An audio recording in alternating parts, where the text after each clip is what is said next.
2018 से कम वाले सीटें बढ़ गई। बिल्कुल, ये महत्वपूर्ण है। बिल्कुल।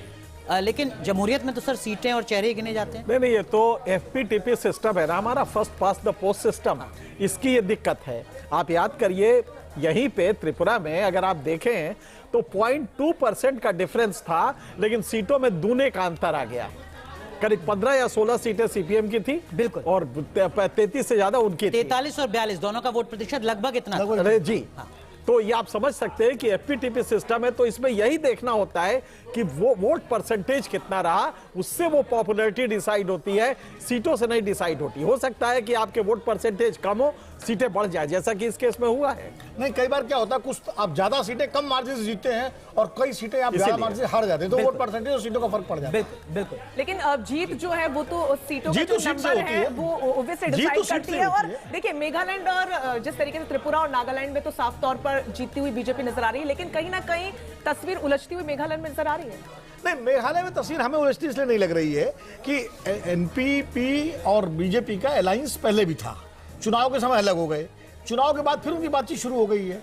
और 2 दिन पहले अनाउंस किया गुवाहाटी में 5 स्टार होटल में। कोनार्ड संगमा ने कहा कि चुनाव के समय अलग बात होती है, चुनाव के बाद परिस्थितियां बदल जाती हैं। और एक महत्वपूर्ण बात समझिए, जो भी नॉर्थ ईस्ट के राज्य हैं वहां सब कुछ तो सेंटर के उससे चलता है, तो कोई भी सरकार होगी वो केंद्र में जिसकी सरकार होगी उसके साथ ही जाना चाहेगी। और ये इतिहास रहा है, जब कांग्रेस की सरकार होती थी तो तमाम क्षेत्रीय दल कांग्रेस से गठबंधन करते थे। आज बीजेपी की सरकार है तो बीजेपी से गठबंधन करेंगे, क्योंकि उनको एड चाहिए, सुरक्षा चाहिए, स्टेबिलिटी चाहिए, और वो बीजेपी के साथ जाने से ही मिलेगी। बिल्कुल। इनके सर आप करेक्ट कीजिएगा, जो केंद्र सरकार का सालाना बजट होता है उसका 10% जो हिस्सा होता है वो पूर्वोत्तर जैसे जो विशेष राज्य हैं उन्हीं के लिए होता है पूरे बजटरी एलोकेशन में। मतलब अगर 40 लाख करोड़ का बजट है तो 4 लाख करोड़ जो है वो इस तरीके के राज्यों में जाएंगे। मंत्रालय अलग है, अलग मंत्रालय अलग है, और हर मुख्यमंत्री देखता है दिल्ली की तरफ। हाँ, बिल्कुल। लेकिन इसका पॉलिटिकली मतलब क्या होगा सर? कार्यकर्ताओं के लिहाज से, बीजेपी के कार्यकर्ताओं के मनोबल के लिहाज से इस टैली का क्या कुछ मतलब है इनके सर? नहीं, एक बड़ा मनोबल बहुत ज्यादा इससे आएगा, क्योंकि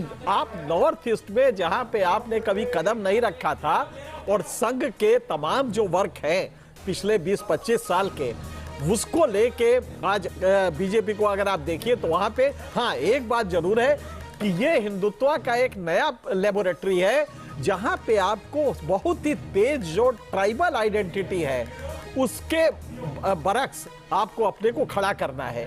आप नॉर्थ इंडिया में कर सकते हैं, क्योंकि जाति वाली आइडेंटिटी कम होती जा रही है इकोनॉमिक डेवलपमेंट की वजह से, शिक्षा की वजह से, लेकिन ट्राइबल आइडेंटिटी क्रिश्चियन मेजोरिटी में जी, क्रिश्चियन मेजोरिटी और अध्यक्ष कहे कि मैं गाय खाता हूं, हाँ, इसके बावजूद इस कॉन्ट्राडिक्शंस के बाद आप अगर वहां पे खड़ा कर लेते हैं तो ये आपके लिए पॉलिसी के लिए एक बड़ी चीज होगी। मुझे लगता है कि नॉर्थ ईस्ट में जो जीत हो रही है ये इनके जज्बे को। मुझे एक चीज और लगती है कि राष्ट्र हित में ये ठीक है कि जो मुख्य धारा की पार्टी हो केंद्र, वो उसका अगर प्रभाव नॉर्थ ईस्ट में रहे, क्योंकि सीमांत राज्य है, तो उस हिसाब से देश के लिए भी ठीक है। बिल्कुल। ये वैसा भी आप अगर देखिए तो मेन स्ट्रीम पॉलिटिकल डिस्कोर्स में नॉर्थ ईस्ट आया ही है 2014 के बाद से आज तक।